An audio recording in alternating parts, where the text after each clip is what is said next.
Israeli forces are widening their ground offensive with a new push into central Gaza.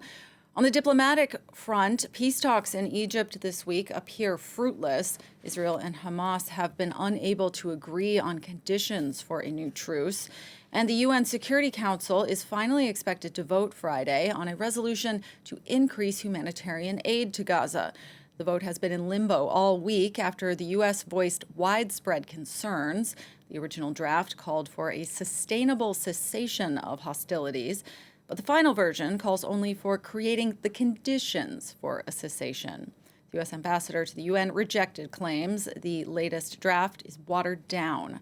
For more on this story, we're welcomed by Gilbert Achcar. He is a professor of development studies and international relations at the University of London. Thank you for being with us here today on France 24.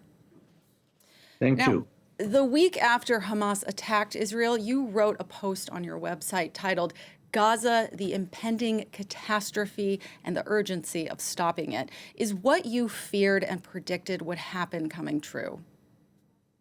Unfortunately, yes, absolutely. That's what is happening. I mean, one could expect that after October 7 and the unprecedented scale of the attack by Hamas, Israel would react in an extremely violent manner, far beyond anything that happened earlier in the Israel-Palestinian conflict, and actually at a level which goes beyond anything we've seen in wars in recent times. I mean, maybe you should go back to Vietnam, the war in Vietnam, or even beyond that, to the Second World War, to see any level of destruction, and especially such intensity of destruction. This has never been seen.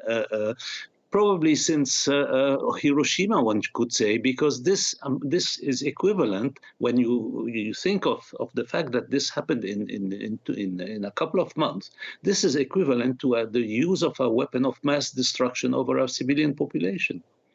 Now, there has been international pressure on Israel. The UN is expected to vote shortly on increasing aid in Gaza. That's something that would require fighting to stop or be greatly reduced.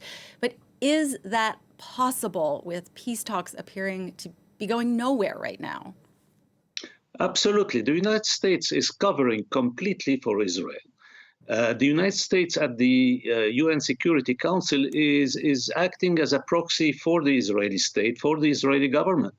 And they are imposing, they only accept a resolution that could be accepted by the Israeli government. Which means that the United States is not interested at all in exerting any kind of pressure, of real pressure on Israel. And that's the point, because the only country on earth that is able to really stop this, to stop the Israeli government from continuing this onslaught, is the United States. But the United States has been part of this onslaught. The United States, I mean, without the United States, without the air bridge organized by Washington in sending weapons to Israel, including 5,000 of those huge bombs of 2,000-pound bombs, which are completely devastating in urban settings. Without this, Israel would not have been able to do that. And the result is 1%. Isn't there a case, though? Sorry to interrupt. Okay, go ahead. I want to emphasize the fact that you have already over 1% of the population of Gaza killed. That means for Britain, for the United Kingdom, that would mean 670,000 people, and for the United States, 3.3 million people. Just imagine.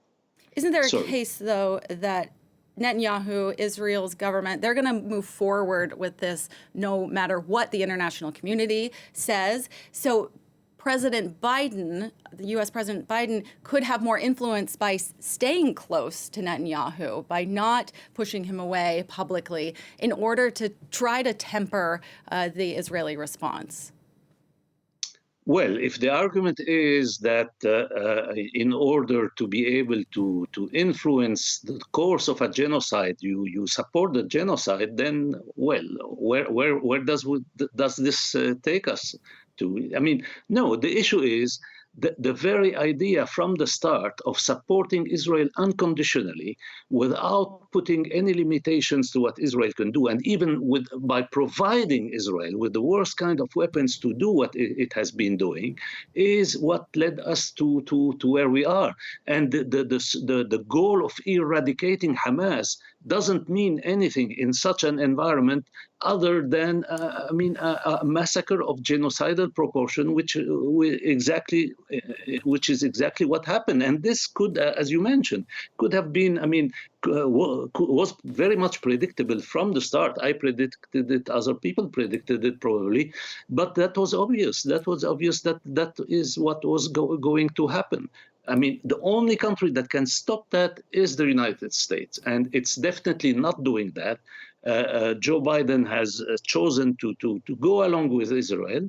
And anyway, now he put himself in such a position that where it's rather difficult for him to retreat because of the Republicans and the right. It's been unpopular with voters in the United States as well, which is something he's important to him with an election coming up. I want to make sure we have time to touch on the peace talks a little bit more.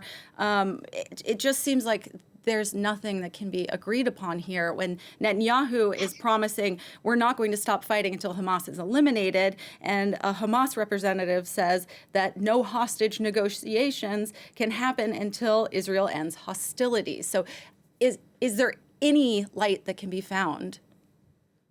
No, unfortunately, I see no light. There might happen, you may have another truce of a few days, but it's clear that Israel won't stop what it started. And it's just going to move to another phase that is probably by the end of this year, that is in very few days, they will have finished their main operations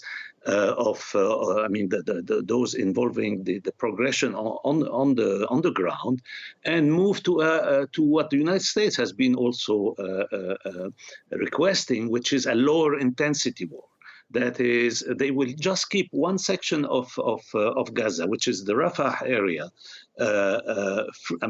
without invading it, because that's where you would have this concentration of displaced persons, and there are already, 85% of the population have been displaced. You have now in Rafah close to the population there is getting close to 500,000, 1 million, and in terrible conditions, absolutely terrible conditions. There was just an article in the U.S. press explaining that, for instance, you have one toilet for 1,000 person there, not to mention, of course, everything that you mentioned in your report about hunger and the rest. So that's absolutely terrible, but Israel will carry on lower intensity operations in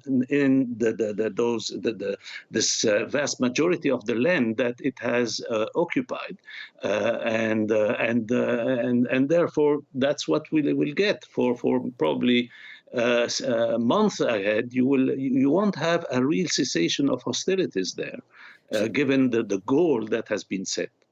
Gilbert Achcar, thank you so much for taking the time to speak with us and share your expertise on France 24.